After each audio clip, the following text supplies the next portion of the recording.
Good morning बच्चों, all of you. चलिए अब हम बात करते हैं रीजनिंग के बारे में, जो कि आपको पता ही होगा किसी भी एग्जाम के लिए रीजनिंग हमेशा पूछा जाता है। तो देखिए रीजनिंग में करना क्या है, रीजनिंग का दो भाग होता है, एक होता है वर्बल, एक होता है वर्बल और दूसरा यहाँ पे है नॉन वर्बल। ठीक है, आज हम इनका पूरा सिलेबस बताने जा रहे हैं। जो भी विद्यार्थी कोई भी एग्जाम, बैंक हो, रेलवे हो, एसएससी हो या यूपी पुलिस हो या यूपी दरोगा हो, किसी में भी एग्जाम देना चाहते हैं तो वो यहाँ पे सिलेबस, संपूर्ण सिलेबस हम आपको बता रहे हैं। इस संपूर्ण सिलेबस में से आपको जो जो वहाँ पे पूछेगा वो सब आप कंप्लीट रूप से तैयार कर लेंगे। और उसके बाद यदि कोई एक भी चैप्टर छूट जाता है तो आप हमें वीडियो के नीचे कमेंट करेंगे, हम उसमें से उसकी जानकारी पुनः नेक्स्ट वीडियो बना के हम आपको दे देंगे। तो अब यहाँ पे बात करते हैं, रीजनिंग का दो भाग होता है, पहला होता है वर्बल और दूसरा होता है नॉन वर्बल। और नॉन वर्बल और वर्बल, इसमें देखिए करना क्या है, आपको वर्बल में कुछ चैप्टर हम यहाँ पे दिए हैं। ये पहला चैप्टर है डाइस, ठीक है। उसके बाद है इंग्लिश अल्फाबेट, जिसमें कि एबीसीडी के बारे में पता किया जाता है। और तीसरा है कोडिंग डिकोडिंग, चौथा है क्लासिफिकेशन, पांचवा है एनालॉजी, छठा है लेटर सीरीज, सातवां है नंबर सीरीज, आठवां है फाइंडिंग मिसिंग वन। ये सब में क्या होता है नंबर है ranking, condition based problem on number, pairs of letter in a word, direction and distance. उसके बाद कैलेंडर, फिर यहाँ पे ब्लड रिलेशन, फिर यहाँ पे वेन डायग्राम, फिर यहाँ पे क्लॉक, फिर यहाँ पे आते हैं क्यूब एंड क्यूबाइड, फिर यहाँ पे आते हैं सीटिंग अरेंजमेंट, फिर यहाँ पे इनिक्वलिटी, फिर यहाँ पे सेलुलिज्म, फिर यहाँ पे पजल, फिर यहाँ पे इनपुट आउटपुट, फिर यहाँ पे डाटा सफिशिएंसी, फिर यहाँ पे स्टेटमेंट एंड एजम्पशन, फिर यहाँ पे स्टेटमेंट एंड आर्गुमेंट्स, फिर यहाँ पे स्टेटमेंट एंड कंडीशन, फिर यहाँ पे डिसीजन और मेकिंग, फिर यहाँ पे कोर्स ऑफ एक्शन, फिर यहाँ पे काउज एंड इफेक्ट, फिर यहाँ पे लॉजिक सीक्वेंस ऑफ वर्ड, फिर यहाँ पे मैट्रिक्स। ये जितने भी चैप्टर हैं ये सारे वर्बल के चैप्टर हैं। अब हम इसमें करेंगे क्या, हम जब क्लास आपको देंगे तो पहला चैप्टर जो मेरा डाइस है, हम वहाँ से आपको स्टार्ट करेंगे, डाइस से स्टार्ट करेंगे और यहाँ मैट्रिक्स पे आके ख़त्म करेंगे। ये वर्बल का सिलेबस है। अब उसके बाद नॉन वर्बल में देखते हैं, नॉन वर्बल में क्या क्या पूछता है। नॉन वर्बल में आपको सीरीज पूछेगा और उसके बाद यहाँ पे सीरीज जब होगा तो बैंकिंग के बच्चे जो होंगे यदि उसको पूछता है तो 5 फिगर सीरीज पूछेगा, क्योंकि बैंक में 5 ऑप्शन होता है और जहाँ पे 5 ऑप्शन होगा वहाँ पे 5 फिगर सीरीज होगा। और एसएससी में बात करेंगे या रेलवे में बात करेंगे तो यहाँ पे 4 ऑप्शन होता है, इसलिए 4 फिगर सीरीज यहाँ पे रहेगा। ठीक है, क्लासिफिकेशन में भी सेम वही कंडीशन हो जाएगा, एनालॉजी में भी वही कंडीशन हो जाएगा। फिगर काउंटिंग भी हो जाएगा, पेपर कटिंग हो जाएगा, paper folding, mirror image, water image, embedded figure, figure of completion, figure matrix और फिगर ग्रुपिंग। ये आपको 12 चैप्टर पढ़ना है कहाँ पे, नॉन वर्बल में, और 31 चैप्टर पढ़ना है कहाँ पे, वर्बल में। अब हम एक एक करके बारे में जानकारी देंगे, जो इसमें क्या क्या पूछता है, कैसे पूछता है, क्या रहता है क्या नहीं रहता है। तो उसके बारे में आप देखिए, यहाँ पे जो पहला जो हम बात किए हैं डाइस का, तो डाइस तो आप लोग बचपन से ही लूडो खेलते आए होंगे और लूडो में जो पासा होता है वही डाइस है। तो उसमें आप लोग देखते ही होंगे जो 1 से लेकर 6 तक ही लिखा रहता है। तो वही डाइस यहाँ पे आपको क्या करना है, पढ़ना है। इसमें कभी सिंगल पासा भी पूछेगा, कभी डबल पासा भी पूछेगा, कभी ट्रिपल पासा भी पूछेगा, कभी 4 गो पासा पूछेगा। तो वो सब जानकारी हम अगले वीडियो में आपको डाइस का सेपरेट वीडियो बनाएंगे, उसमें हम एक एक करके डाल देंगे। और जो भी क्वेश्चन होगा वो पीडीएफ में रहेगा, आप लोग वहाँ से डाउनलोड करके बना लेंगे। जो कहीं परेशानी होगा, नहीं समझ में आएगा तो उसका कॉमेंट कर देंगे, फिर हम आपको उसका समाधान कर देंगे। ठीक, उसके बाद आता है इंग्लिश अल्फ़ाबेट। इंग्लिश अल्फ़ाबेट में क्वेश्चन क्या आता है, ये इंग्लिश अल्फ़ाबेट में सबसे इंपॉर्टेंट जो आपका है, इंग्लिश में अंग्रेजी वर्णमाला का पोजीशन याद करना। जो ए का पोजीशन क्या होता है, बी का पोजीशन क्या होता है, सी का पोजीशन क्या होता है, डी का पोजीशन क्या होता है, ये सब आपको यहाँ पे क्या करना है, याद करना है। और ये इसका अपोजिट भी याद करना पड़ता है, जो ए का अपोजिट क्या होता है, बी का अपोजिट क्या होता है, सी का अपोजिट क्या होता है, डी का अपोजिट क्या होता है, ये भी आपको याद करना है। यदि आप यहाँ पे इंग्लिश अल्फ़ाबेट का पोजीशन याद कर लेते हैं तो आपको मिनिमम 5 से 7 नंबर किसी भी एग्जाम में नहीं छूटेगा। और वो भी कहाँ कहाँ, अकेले ये 5-7 नंबर का जो चैप्टर होगा ये अंग्रेजी वर्णमाला का पोजीशन पे मिलेगा। और ये इकलौता एक ऐसा चैप्टर है जो कि अंग्रेजी का पोजीशन याद करते हैं तो 4-5 चैप्टर में आपको मदद मिलेगा। वो मदद कहाँ मिलेगा, कोडिंग डिकोडिंग, अंग्रेजी अल्फ़ाबेट में तो पहले मिलेगा ही मिलेगा, बाद में कोडिंग डिकोडिंग, बाद में क्लासिफिकेशन, बाद में एनालॉजी, बाद में लेटर सीरीज, और उसके बाद कहाँ मिलेगा, और उसके बाद जो मिलेगा इनपुट आउटपुट में, और उसके बाद कहाँ मिलेगा, हल्का फल्का इसमें भी आ सकता है इसका पोजीशन, ठीक है। और यदि इसमें नहीं भी आता है तो घबराने की बात नहीं है। आपका कुल चैप्टर कितना हो गया, 1 2 3 4 5 और 6 चैप्टर हो गया। अब ये 6 चैप्टर में आपको ABCD का पोजीशन चाहिए, क्योंकि क्लासिफिकेशन में ABCD के पोजीशन पे भी आधारित क्वेश्चन होते हैं, कोडिंग डिकोडिंग में ABCD का पोजीशन पे ही पूरा आधारित होता है, एनालॉजी में भी वही दे देगा, लेटर सीरीज में तो जानते ही हैं जो ABCD का पोजीशन से ही ये सीरीज बनता है। और इनपुट आउटपुट में कैसे इसका प्रयोग होगा वो आप देखिए।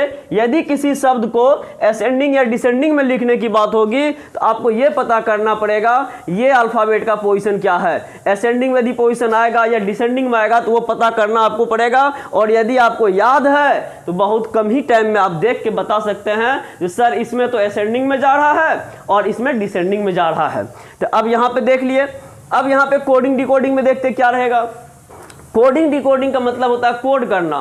कोड करने का मतलब है किसी मीनिंगफुल को मीनिंगलेस में कोड कर देना, और उसमें किसी न किसी प्रकार से कोड किया जाता है। कभी ऐसा करेगा जो उधर कुछ मीनिंगफुल दे देगा, उसमें +1 करके इधर लिख देगा, कभी +2 करेगा, कभी +3 करेगा, कभी उसका अपोजिट लेगा। तो इस तरह से आपको यदि अपोजिट याद है तो आप बहुत जल्दी पकड़ लेंगे, और यदि अपोजिट नहीं याद है तो आप सोचते रह जाएंगे सर ये क्या हो रहा, पता ही नहीं चल रहा है। फिर उसके बाद क्लासिफिकेशन में देते हैं, यहाँ पे अल्फ़ाबेट का मान लीजिए 4 शब्द दे दिया, A दे दिया, उसके बाद B दे दिया, अब उसके बाद जो है A दे दिया, उसके बाद B दे दिया, उसके बाद D दे दिया, उसके बाद F दे दिया। बोलेगा इसमें कौन सा ऐसा है जो भिन्न है, यानी क्लासिफिकेशन में चुनना है। तो अब आपको पता होना चाहिए, इसको 2 तरीके से छांट सकते हैं, इसका पोजीशन 1, इसका 2, इसका 4, इसका 6। आप कह सकते हैं सर ये तीनों सम संख्या है जबकि ये विषम संख्या है, ऐसे कह सकते हैं। या कोई ऐसा भी कह सकता है सर ये तीनों जो है कॉन्सोनेंट है और ये आपका वोवेल है, ऐसा भी कह सकते हैं। तो हमको पोजीशन जानना चाहिए, और जानते हैं तो कम से कम टाइम में बन जाएगा। एग्जाम में वो लड़का पास नहीं करता है जो सारे क्वेश्चन बना सकता है, एग्जाम में वो लड़का पास करता है जो कम टाइम में सारे क्वेश्चन बना सकता है। तो हमको यहाँ पे टाइम बचाना है, और टाइम बचाने के लिए हमको थोड़ा सा पेन का प्रयोग कम से कम करें, अधिक से अधिक जो है अपने दिमाग का प्रयोग करें। यदि आप अधिक से अधिक पेन चलाएंगे तो आपका रिजल्ट कम से कम आने की उम्मीद होगी, ठीक है। फिर नेक्स्ट बात करते हैं एनालॉजी में। क्लासिफिकेशन का ये एग्जाम्पल था, एनालॉजी में बात करते हैं। एनालॉजी में 4 चीज दे देगा, कहेगा A इसका 1, यहाँ B इसका व्हाट। तो अब यहाँ देखिए 4 चीज था जिसमें 1 2 3 आपके पास अवेलेबल है। कहने का मतलब अब A और 1 का क्या संबंध है, तो हमको जानकारी होनी चाहिए।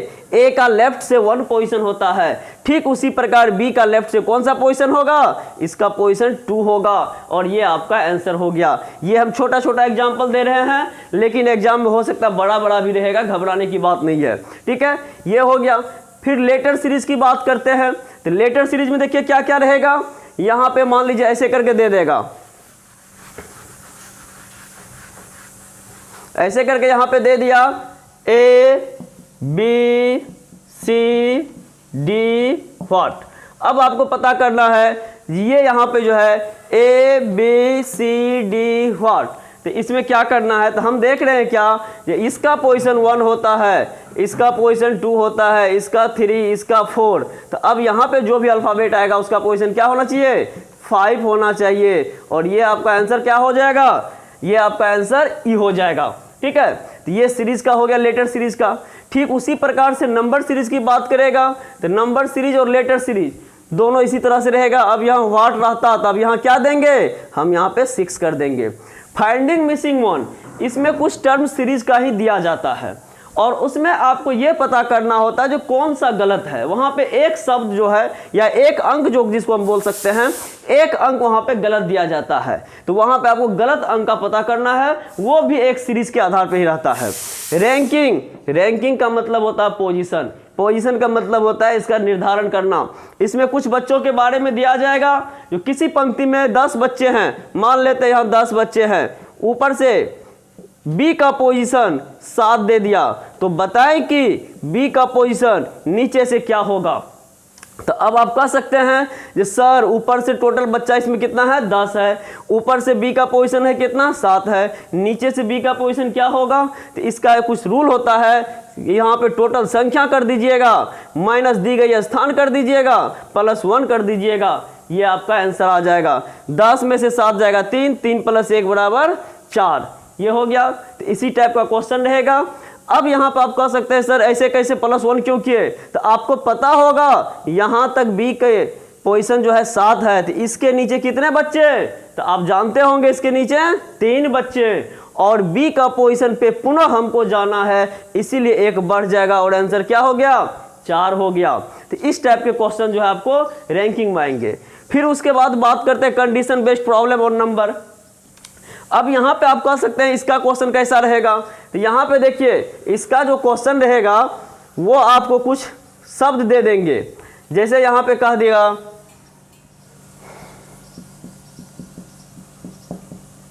अब यहाँ पे दिल्ली दे दिया, दिल्ली लिख दिया। अब इसमें कहेगा कंडीशन बेस्ड प्रॉब्लम और नंबर, तो ये तो मेरा अल्फ़ाबेट पे आ गया। अब नंबर पे दे देगा, तो यहाँ कहेगा 1 2 3 4 5, ये आ गया मेरा अंक पे, नंबर पे आ गया। अब इसमें क्या कहेगा, इसमें क्या कहेगा, इसमें बोलेगा जितने भी सम संख्या है सभी में 1 जोड़ दीजिए, और जितने भी विषम संख्या है सभी में 1 जोड़ दीजिए, तो बताएं कि दाएं से दूसरा अंक क्या होगा। तो अब यहाँ पे हल्का क्वेश्चन था, तो यहाँ पे सम संख्या में 1 जोड़ना था, विषम में 1 जोड़ना था, दाएं से दूसरा क्या होगा, तो हमको पूरा नहीं बनाना है, सिर्फ यहाँ पे इसमें +1 करेंगे और दाएं से दूसरा मेरा 5 आंसर आ जाएगा। लेकिन इसमें कभी ऐसा भी कहेगा जोड़ने के बाद आरोही क्रम में सजा दीजिए, यानी असेंडिंग ऑर्डर में, तब थोड़ा सा आपको पूरा बनाना पड़ेगा, ठीक है। ठीक उसी प्रकार इसमें भी है, जितने भी अल्फ़ाबेट दिए गए हैं तो इसमें या तो जोड़ देगा या घटा देगा, उसमें फिर असेंडिंग ऑर्डर या डिसेंडिंग ऑर्डर में कहेगा सजाने के लिए, तो आप सजा लीजिएगा। फिर नेक्स्ट क्वेश्चन की बात कर, चैप्टर की बात करते हैं, pairs of letter in a word. इसमें एक वर्ड दिया जाता है और उसमें पूछा जाता है ऐसे कितने अक्षर युग्म हैं जितने कि अंग्रेजी वर्णमाला के बीच में होता है, तो उसको भी हम आगे बताएंगे। डायरेक्शन डिस्टेंस, इसमें आपको दिशा और दूरी के बारे में बात करना होता है, और दिशा और दूरी से रिलेटेड जो भी क्वेश्चन आएगा वो हम आपको चैप्टर में बताएंगे। कैलेंडर के बारे में सभी लोग जानते हैं, जो भारत किस दिन आज़ाद हुआ, ये अधिकतर बच्चों को याद ही रहता है, जो भारत जो है 15 अगस्त को आज़ाद हुआ था, और वो दिन कौन सा था, वो दिन कौन सा था मेरा, वो था फ्राइडे यानी शुक्रवार।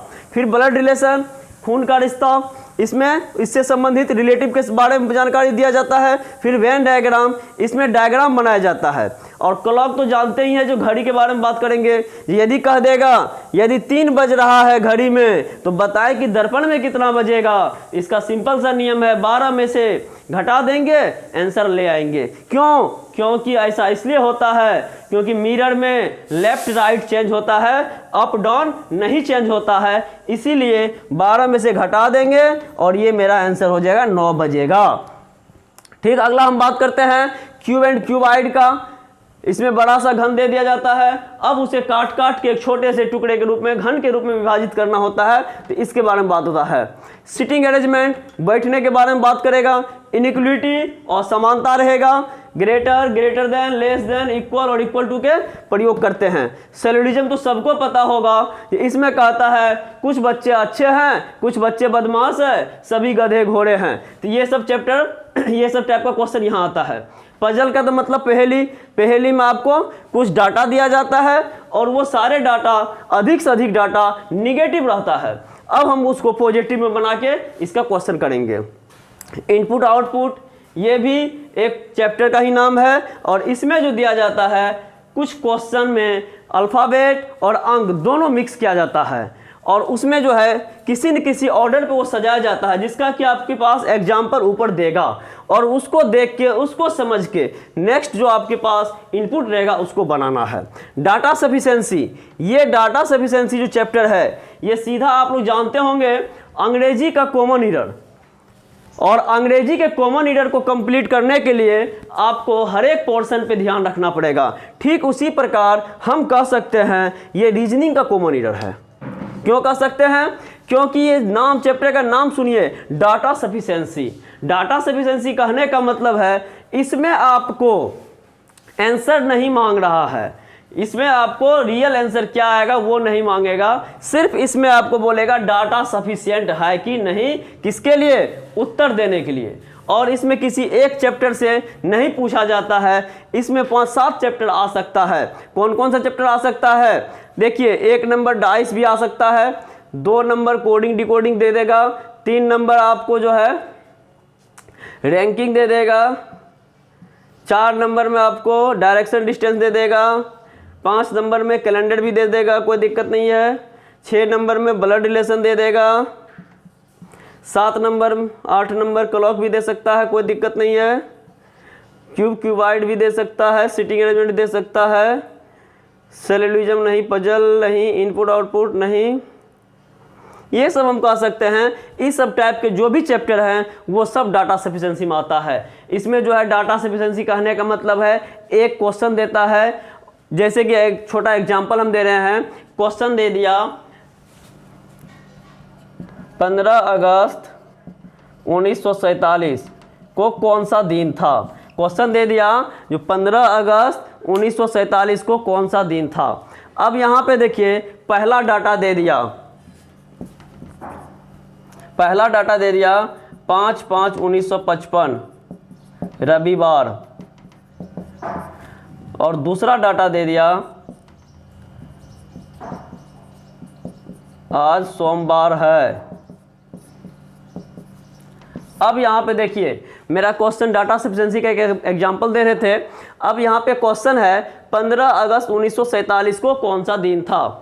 अब यहाँ पे डाटा मेरे पास है जो 5/5/1955 रविवार, और दूसरा डाटा है कि आज सोमवार है। तो इसका जो आप उत्तर निकालेंगे वो किससे आएगा? वो पहला डाटा से आप आंसर दे सकते हैं, क्योंकि यदि 5/5/1955 रविवार है और यहाँ पे 15/1947 कौन सा दिन था, तो ये जो है रियल जब इसका निकालेंगे तो हम यहाँ पे देखेंगे आज सोमवार है, इसके हिसाब से नहीं होगा, और 5/5/1955 को रविवार था। तो यहाँ पे देखिए कंफर्म यदि डेट निकालने की बात होगी तो इससे आंसर नहीं आएगा।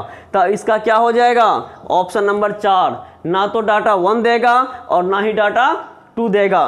क्यों? क्योंकि 15 अगस्त 1947 को जब कंफर्म डेट निकालेंगे, शुक्रवार था, तो वो इस डाटा से नहीं आ सकता है। क्यों? क्योंकि 5/5/1955 को रविवार माना गया है, और यदि 5/5/1955 को रियल में रविवार होगा, वास्तविक में रविवार होगा, तब फिर इसका डाटा जो है आंसर आ जाएगा फ्राइडे। तो इस टाइप का क्वेश्चन रहेगा।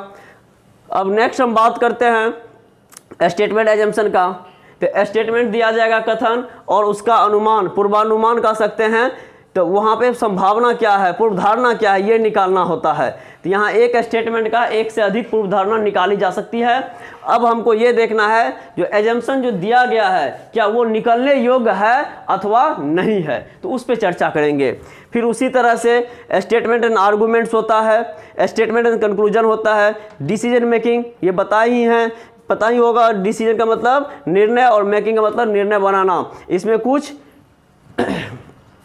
कंपनी के बारे में या किसी फॉर्म के बारे में या किसी इंस्टीट्यूशन के बारे में दिया जाता है, जो ये कंडीशन चाहिए। जैसे हम लोग कोई फॉर्म भरते हैं, तो जैसे कि अभी कोई फॉर्म भर रहे हैं, जैसे कि यूपीएसआई का फॉर्म आया हुआ है, तो वो फॉर्म भरने के लिए हम एलिजिबल हैं कि नहीं ये कैसे पता करते हैं? तो उनका नोटिफिकेशन पहले देखते हैं। तो नोटिफिकेशन देखते तो उसमें क्या रहता है, ये लड़के को ग्रेजुएशन होना चाहिए। कभी कभी ऐसा भी होता है जो उसमें कहा देता है 60% मार्क होना चाहिए। फिर हाइट की बात होती है, फिर एज की बात होती है।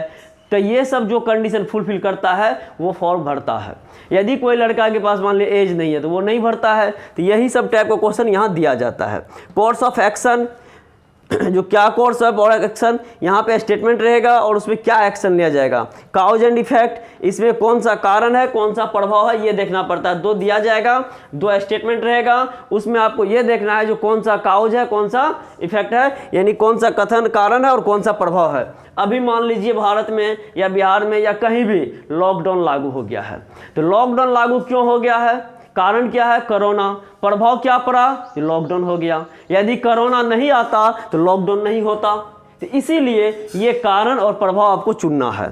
लॉजिक सीक्वेंस ऑफ वर्ड, इसमें कुछ वर्ड दिया जाता है, उसको आपको लॉजिक के आधार पे या तो असेंडिंग ऑर्डर में या डिसेंडिंग ऑर्डर में उसको सजाना होता है।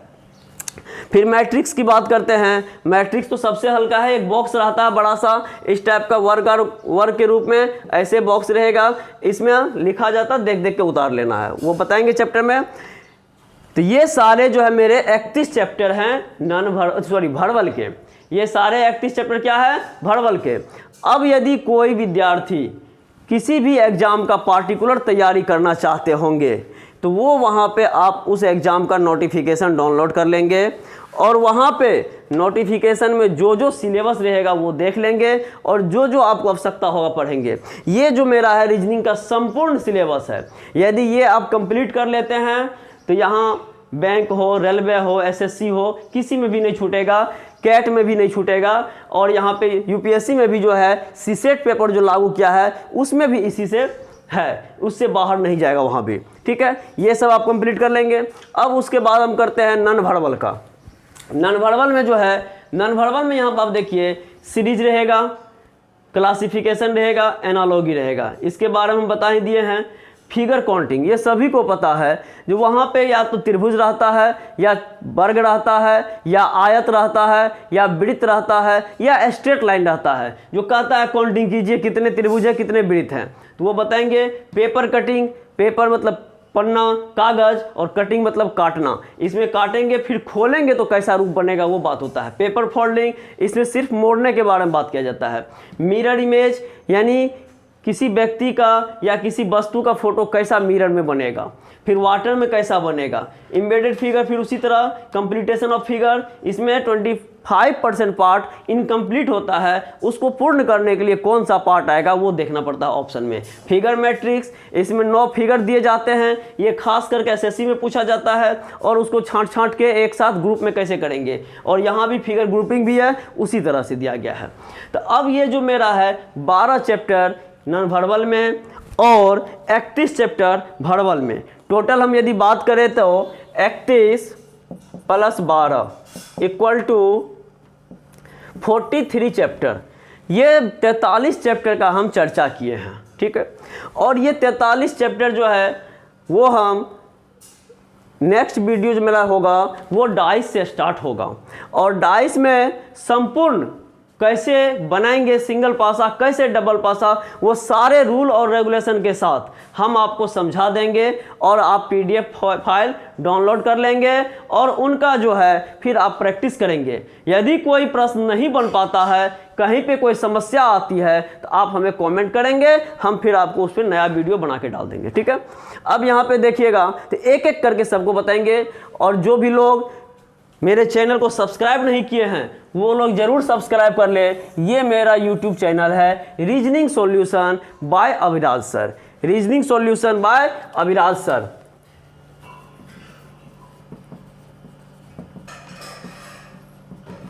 इस पे आप YouTube पे सर्च करेंगे reasoning solution bye Abhiraj sir, तो वो आपके पास आ जाएगा, आप उसे शेयर कर देंगे और जिन किसी दोस्त को चाहिए, और आप सब्सक्राइब कर लेंगे और लाइक बटन को दबा देंगे। बस चलिए आज के लिए बस इतना ही, बाय बाय।